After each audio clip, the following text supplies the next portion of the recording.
पुण्यात्माओं, तीन स्थितियों में परमात्मा आज हमारे सामने है, अपने आप को छुपाते हुए।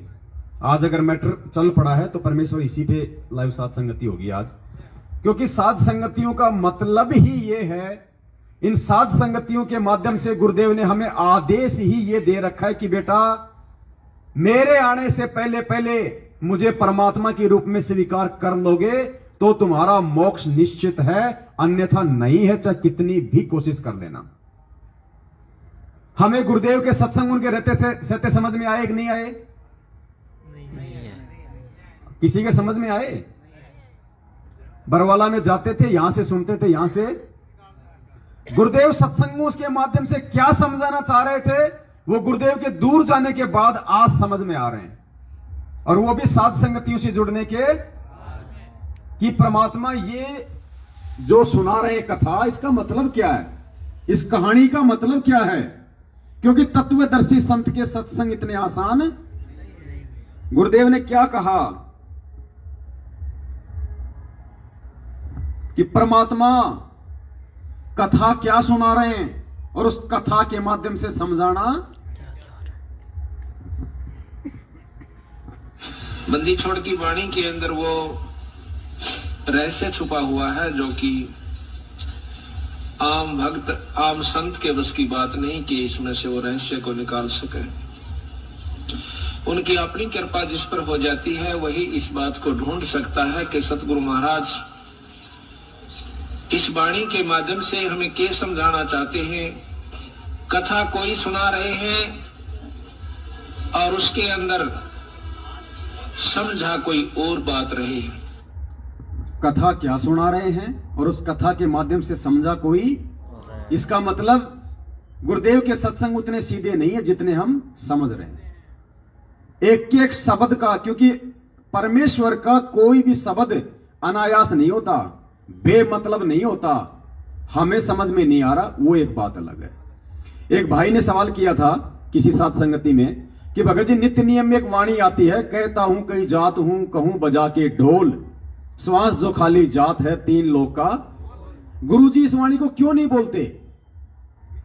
ये नित्य नियम में लिखी हुई है, लेकिन गुरुजी बोलते नहीं, इसे आगे की वाणी बोलते हैं। ये सवाल आज से पहले किसी ने नहीं उठाया, उस भाई ने उठाया। किस समय उठाया? जब परमेश्वर ने सवाल का जवाब देने के लिए किसी को पहले तैयार कर दिया। साध संगति। पुण्यात्माओं, क्या कहा अभी परमात्मा ने कि अगर तुम जब तक गुरु को अपने जैसा मानुष मानोगे तुम्हारे अंदर कभी भी दोष आ। ये वाणी परमेश्वर ने जानबूझ के छोड़ी है, ये जानबूझ के छोटी हम सबकी परीक्षा के लिए कि मेरी संगत मुझे क्या समझती है। एक साधारण सा संत समझती है, अपना एक गुरु समझती है, या मुझे परमात्मा समझती है।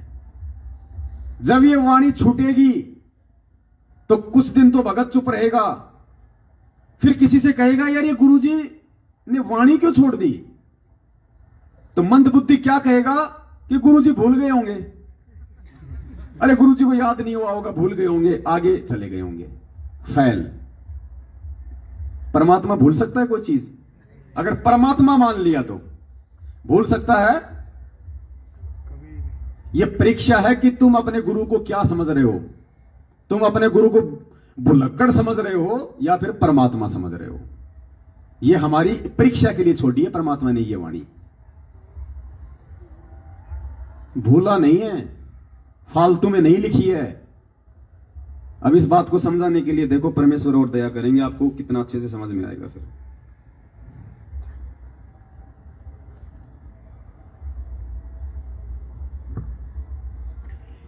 चंद्र प्रभा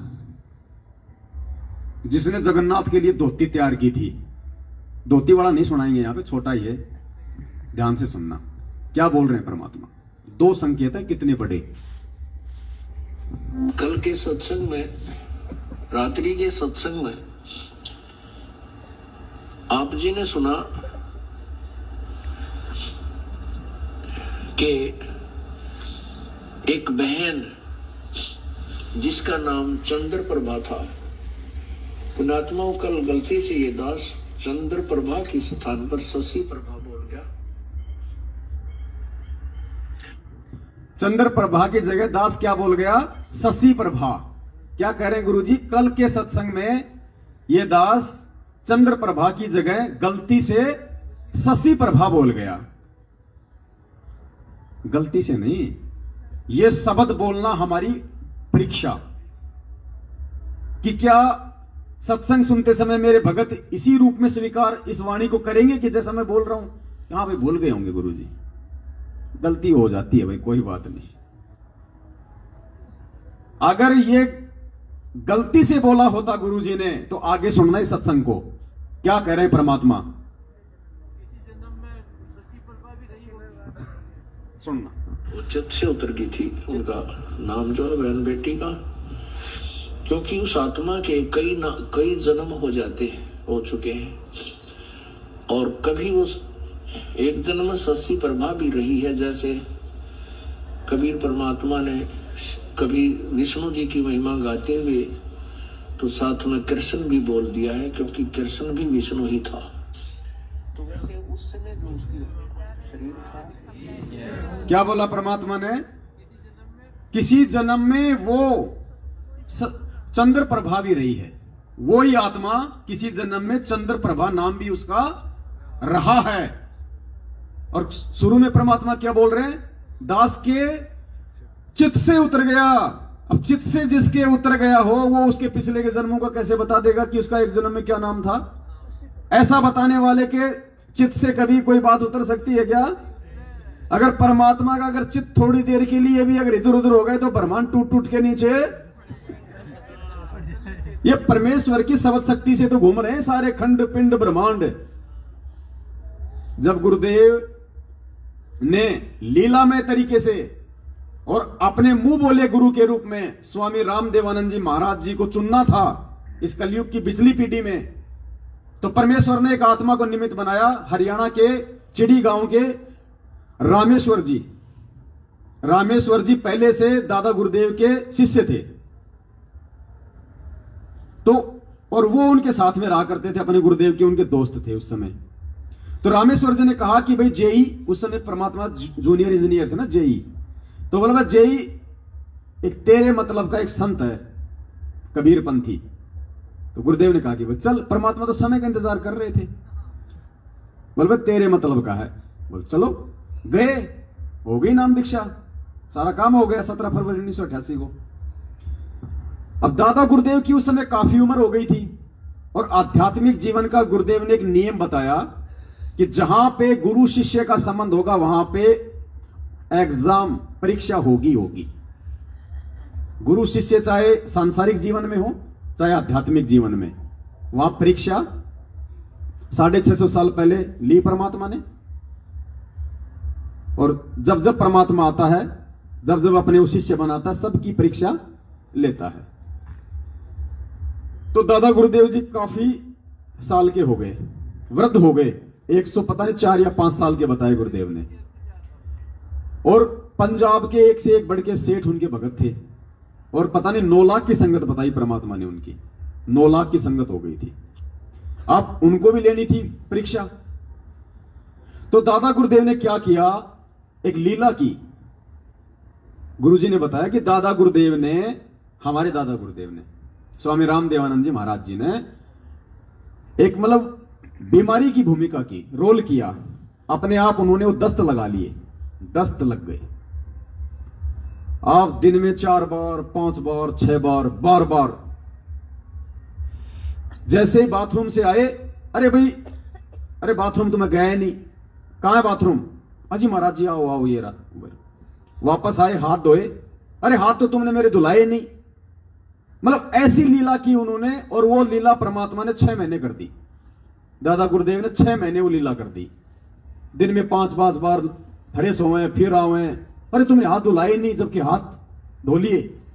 तो संगत में खुसर फुसर शुरू हो गई कि भाई दादा गुरुदेव का दिमाग खराब हो गया, और भाई उम्र भी बहुत ज्यादा हो गई। तो शिष्य इधर उधर होने लग गए, कोई और कहीं जाने लग गया, कोई कहीं जाने लग गया कि भाई देखो उम्र का भी होता है, दिमाग खराब हो गया। अब ये बात कानों में पढ़ते पढ़ते उस रामेश्वर की पड़ गई। और रामेश्वर आए एक दिन अपने गुरुदेव के पास और कहा भाई जय ही। बोले हाँ। बोले यार एक बात बताऊं। बोले बता भाई। बोले यार आपका क्या विचार है। बोले किस चीज का विचार। बोले यार ये सभी बोले इधर उधर जाने लग रहे हैं। बोले कोई कहीं जा रहा है, कोई दूसरे पंथ में जा रहा है। तो गुरुदेव ने कहा कि मैंने उसकी बात पे ध्यान नहीं दिया, टाल मटोल कर दिया। 15-20 दिन बाद फिर आया वो रामेश्वर जी। बोले भाई जय आपको कुछ बात कही थी, दिमाग में डाली कि नहीं डाली। बोले क्या।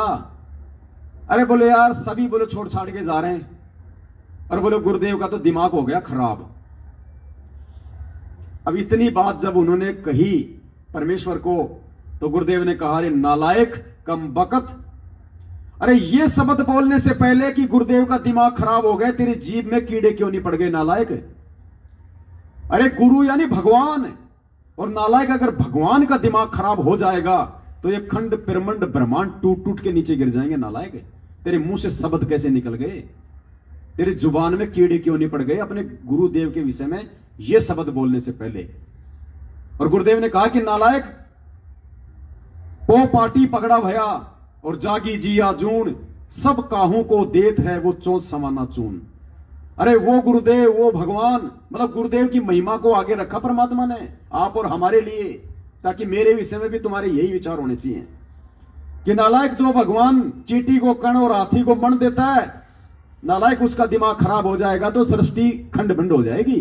तेरे मुंह से शब्द कैसे निकल गए, माफी मांग जाके भगवान से, वरना धरती पे ठिकाना नहीं है। तो वो परीक्षा थी और उस परीक्षा में केवल अकेले परमात्मा ही छटे। तो आप और हम उसी परमपिता परमेश्वर सतगुरु रामपाल जी भगवान के बच्चे, उनके शिष्य, तो हमारी परीक्षा ना हो ऐसा तो हो ही नहीं सकता। तो आज आप और हमारी ये परीक्षा चल रही है आज आप और हमारी। मैटर क्या था भगत जी, इससे पहले अपन कौन से पॉइंट पे थे, कौन सा वीडियो निकाल रहा था मैं? मेरा पीटी ऐसे कुछ था। हाँ नहीं, सिंदूर तो हो गया। नहीं ऐसे पीटी ऐसे कुछ था। पीटी भी हो गई। अरे यार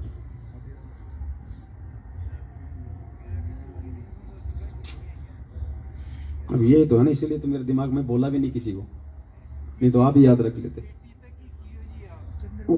हाँ चंद्र प्रभाव वाला, वो कनेक्शन से कनेक्शन जोड़ना था ना। तो परीक्षा तो आप और हमारी भी है। तो कुछ परीक्षाएं तो परमात्मा सत्संग करते करते ले लेता है कि दास के चित्त से निकल गई। कल दास ने गलती से चंद्र प्रभा की जगह, शशि प्रभा की जगह चंद्र प्रभा बोल दिया, दास के चित्त से बात निकल गई और फिर तुरंत कह दिया कि एक जन्म में वो चंद्र प्रभा भी। तो चित्त से कैसे निकल गई भाई, आप बता दो ना, आप पिछले जन्म में क्या थे? है? तो ये हमारी परीक्षा होती है कि ऐसे समय में हम अपने गुरुदेव भगवान के विषय में क्या सोचते हैं, अपने गुरु के विषय में क्या सोचते हैं। परमात्मा ने कहा कि ये मत सोचना कि मैं गुरु के विषय में सोच रहा हूं, ये भूल मत करना। गुरुदेव ने कहा कि कोई भी चिंतन मनन करते समय अपने गुरुदेव के विषय में ये मत सोचना कि मैं गुरु जी के विषय में सोच रहा हूं, ये सोचना कि मैं परमात्मा के विषय में क्या सोच रहा हूं।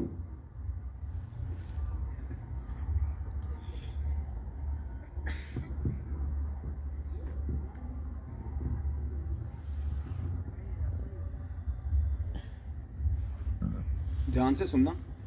इसी प्रकार ये भक्ति आध्यात्मिक परमात्मा प्राप्ति रूपी जो प्रश्न है, ये क्वेश्चन है, ये क्वेश्चन है, इसको हल करने के लिए, इसको सोल्व करने के लिए आपने इस दास को भगवान मानना पड़ेगा। ध्यान से सुनना। तब आपकी आध्यात्मिक क्रियाएं सफल होंगी। जैसे उल्टा करता हूं, उल्टा हो जाता होगी, आपने परमात्मा देखा नहीं, ये उल्टा हो गया, अब क्या चक्कर है? जैसे आप यहाँ से जाओगे, आपने परमात्मा देखा नहीं है, आपने इस दास को रोटेशन बंद कर दिया।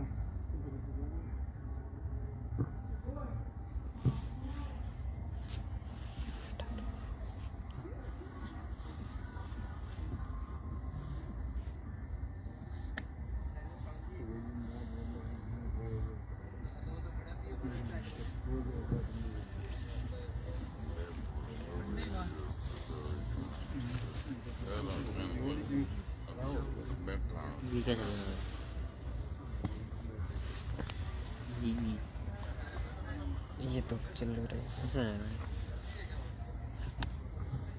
अब सुनना ध्यान से, क्या कह रहे हैं परमात्मा। कितनी सावधानी रखने की आवश्यकता है एक भगत ने अपने गुरुदेव के विषय में चिंतन करने से पहले, कुछ भी शब्द अपने मुख से निकालने से पहले। अब इसमें कितने कंसेप्ट क्लियर होंगे, ध्यान रखना। इसी प्रकार ये भक्ति आध्यात्मिक परमात्मा प्राप्ति रूपी जो प्रश्न है, ये क्वेश्चन है, इसको हल करने के लिए, इसको सोल्व करने के लिए आपने इस दास को भगवान मानना पड़ेगा। तब आपकी आध्यात्मिक क्रियाएं सफल होंगी। सुनना ध्यान से। जैसे आप यहां से जाओगे, आपने परमात्मा देखा नहीं है। आपने क्या नहीं देखा? फिर दाढ़ी मूंछ वाला कौन है? बताओ जी। गुरुदेव कह रहे हैं आपने परमात्मा देखा नहीं है, तो दाढ़ी मूंछ वाला कौन है फिर?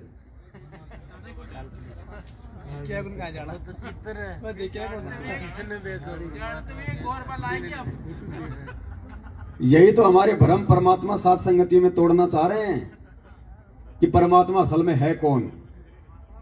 गुरुदेव कह रहे हैं आपने परमात्मा देखा नहीं। इसका मतलब जो दाढ़ी मूंछ वाली जो फोटो है वो परमेश्वर नहीं है, परमेश्वर का रूप नहीं है। वो एक काल्पनिक फोटो है, हाथ से बनाई हुई है, सपोजिशन है, इमेजिन है। इस सत्संग को ध्यान रखना। इससे पहले और सुनाना पड़ेगा। देख,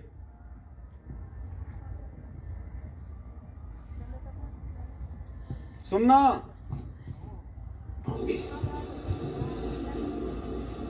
पुण्यात्मा, अब तो ये दास बैठा है, यदि यहाँ परमात्मा इसी मानव शरीर तो है ही उनका, क्योंकि बनारस में 120 वर्ष रहे, और अब भी वो आ जाते। जो हम चित्र देखते हैं प्रभु का, ऐसा चित्र नहीं है। तो फिर कैसा चित्र है?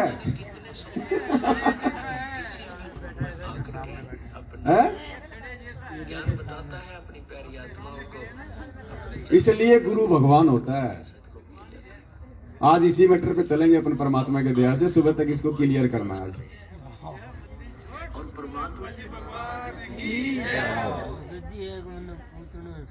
अभी चुप रहो भाई, अभी थोड़ा सा लोहा गर्म है, अब थोड़ा मारना पड़ेगा।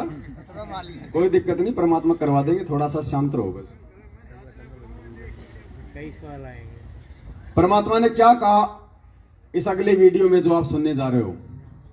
परमात्मा कहते हैं कि ये जो फोटो है ये तो एक इमेजिन है, काल्पनिक है, सपोजिशन है, यानी माना हुआ है।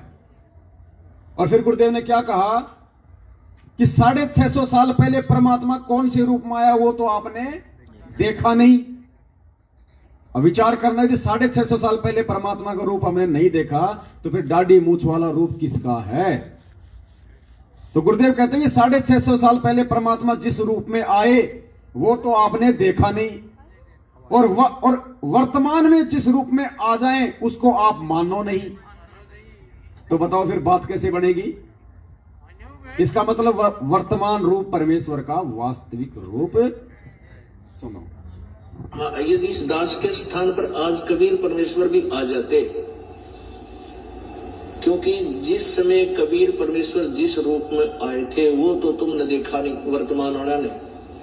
और वो परमात्मा किस रूप में आए थे, ये तो जो हमने चित्र बना है तो हमारा एक अपना इमेजन है, अपना सपोजिशन है, अपना माना हुआ बनाया है। लेकिन वो परमात्मा अब आ जाए तो जिस रूप में वो पहले आया था वो तो तुमने देखा नहीं, और ईब जिसमें आया उसने तो मानो को नहीं। तो बताओ फिर बात कहां बनेगी? अगर हमने वो नहीं देखा तो फिर दाढ़ी मूंछ वाला कौन सा है? गुरुदेव इन्हीं को तो बताते हैं कि ये है वो कबीर परमात्मा जो 650 साल पहले आए थे। तो परमात्मा तो खुद ही इनको रिजेक्ट कर रहे हैं। पुण्यात्माओं, उस कबीर परमेश्वर को कबीर ही स्वयं बता सकता है, दूसरा नहीं बता सकता। अरे कुएं के मेंढक को समुद्र की जानकारी मेंढक दे सकता है क्या? 21 ब्रह्मांड एक कुआं है और हम हैं मेंढक।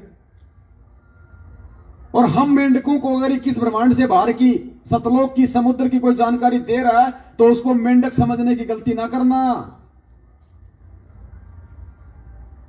तो गुरु को आम व्यक्ति आम मानुष जानने की गलती हम ना करें। और यही सबसे बड़ा माइनस पॉइंट है हमारा। 650 साल पहले यही एक हमारी कमजोरी थी जो हम गुरु जी को भगवान नहीं मान पाए। और क्या कहा परमात्मा ने? परीक्षा लेने का रीजन क्या बताया 650 साल पहले का? कि तुम गुरु को परमात्मा मान पाए या नहीं मान पाए। और उस समय परमात्मा बार बार कहा करते रहे तुम मुझे परमात्मा नहीं मानते। वो कहते नहीं जी, हम तो आपको परमात्मा ही मानते हैं। तो परमेश्वर ने एक लीला की हमारी स्थिति हमारे सामने प्रकट करने के लिए कि देख लो भाई, तुम मुझे क्या मानते हो।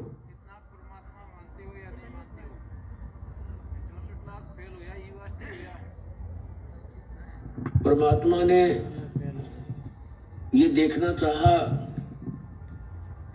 कि ये मेरे विचारों को से कितने परिचित हैं। इनके अंदर कुछ दृढ़ता भी है जो ये बोलते हैं कि हम तो मोक्ष चाहते हैं, हम आपके अतिरिक्त किसी को नहीं चाहते हैं, आप हमारे परमात्मा हो, आपसे हमें वो सुख मिले हैं जो हमें कहीं पर भी प्राप्त नहीं हुए थे।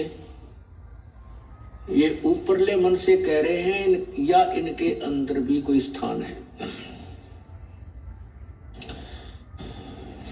ये परीक्षा लेने के लिए परमात्मा ने, कबीर परमेश्वर ने एक लीला की थी।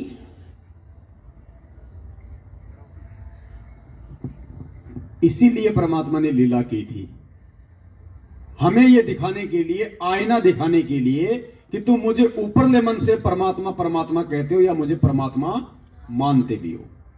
और सब फेल हुए ना। आज मान लिया गया। आज मान लिया होता तो क्या जन्मदिन मनाओगे? जन्मदिन किसका मनाया जाता है? जीव का, जिसका जन्म होता है। और जिसका जन्म होगा, जो खुद जन्म और मरण में है, वो भाई हमारा क्या मोक्ष कर देगा फिर? गुरुदेव ने दलदल का उदाहरण दिया। सुनना फिर विचार करना इन सत्संगों पे, साधारण नहीं है ये।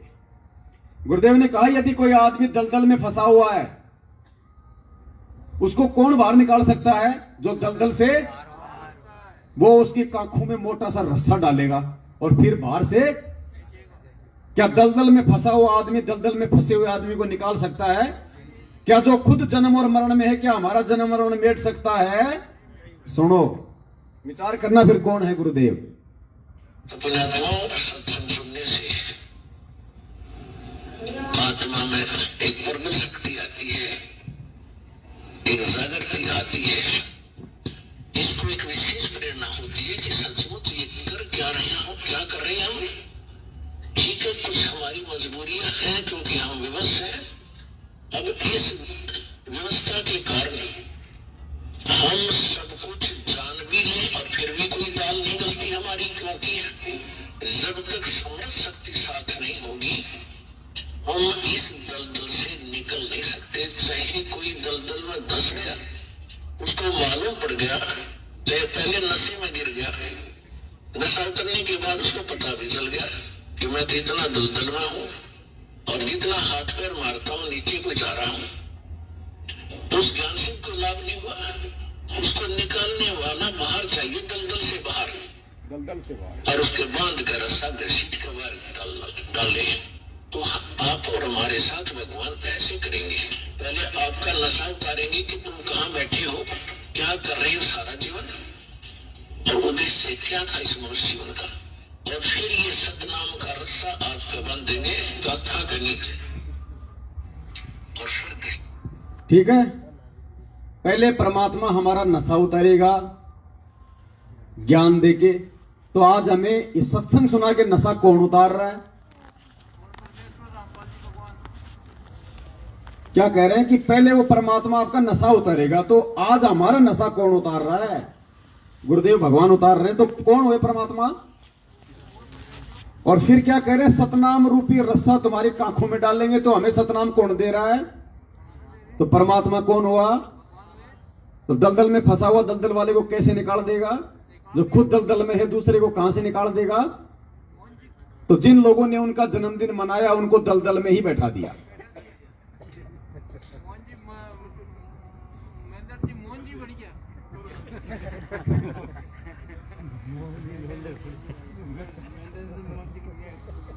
देखो छोटे छोटे परमात्मा ने ऐसे संकेत कर दिए और बोल के चुपचाप निकल गए फटाफट।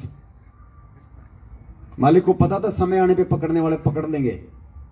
और गुरुदेव ने कहा था अगर एक आत्मा भी ध्यान से इस ज्ञान को समझ के अगर सही मार्ग पे चल पड़ी तो लाखों को सुलझा देगा। अगर एक व्यक्ति भी ढंग से इस ज्ञान को समझ गया तो लाखों को।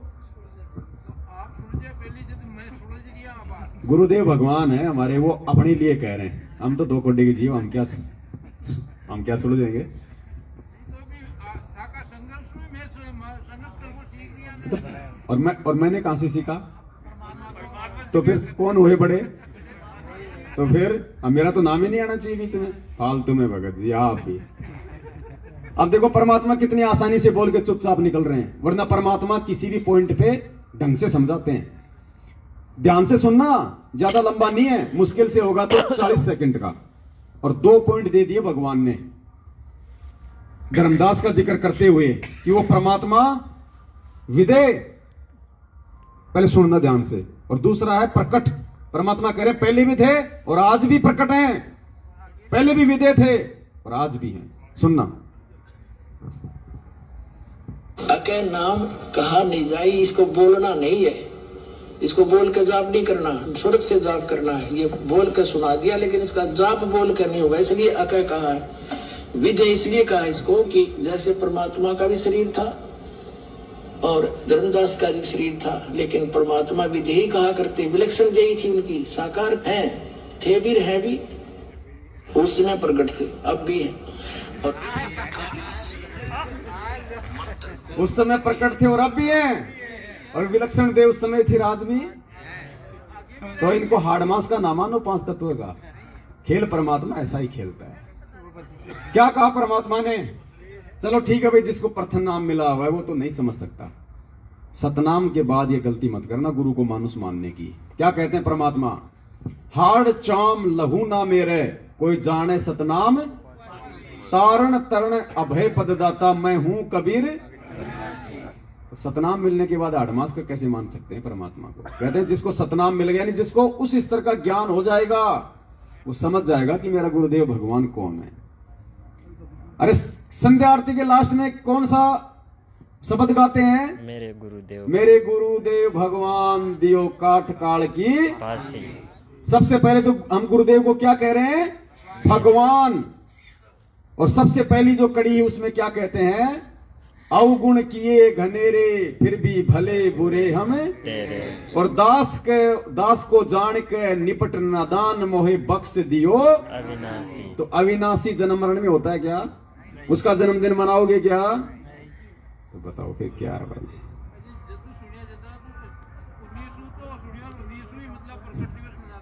हाँ। अब चलते हैं उसी पॉइंट पे कि अपने गुरुदेव के विषय में चिंतन मनन, कुछ भी सोचने बोलने से पहले ये विचार कर लेना चाहिए कि मैं भगवान के विषय में बोल रहा हूं।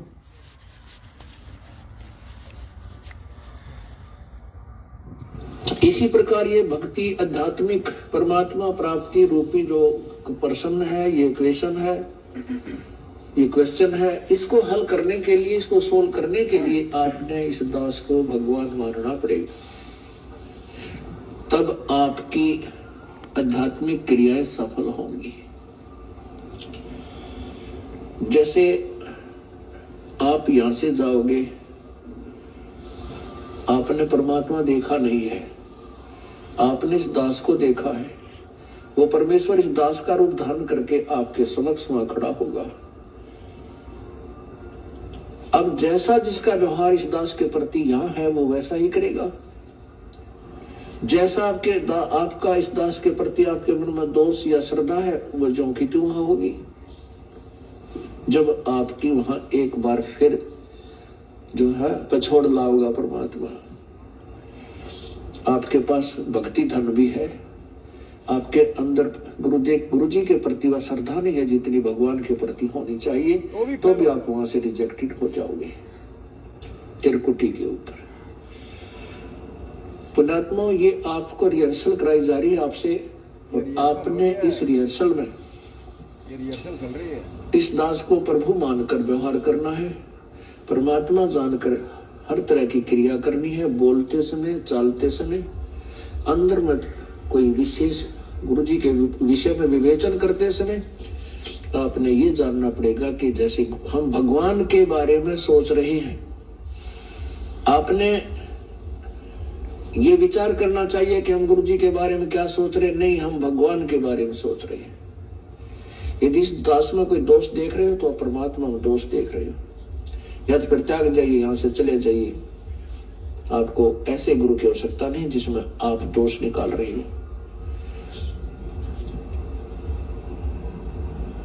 हम इसी प्रकार परमात्मा को प्राप्त कर सकते हैं। गुरु मानुष कर जानते ते नर कहिए अंधे, ओए दुखी संसार में आग काल के फंद। अगर ये सतगुरु रामपाल जी भगवान उसी डाडी मूछ वाले रूप में आज हिसार जेल में बैठे होते तो क्या मैनेजमेंट वाले जन्मदिन मनाते?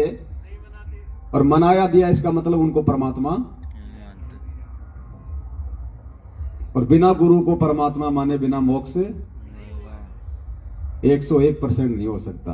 650 साल पहले जो गलती की थी वो आज ना करें, इसके लिए भगवान ने हमारे को शिक्षा और साध संगति दी है।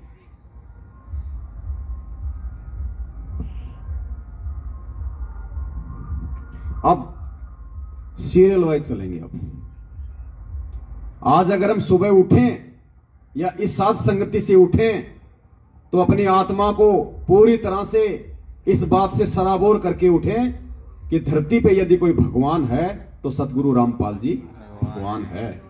और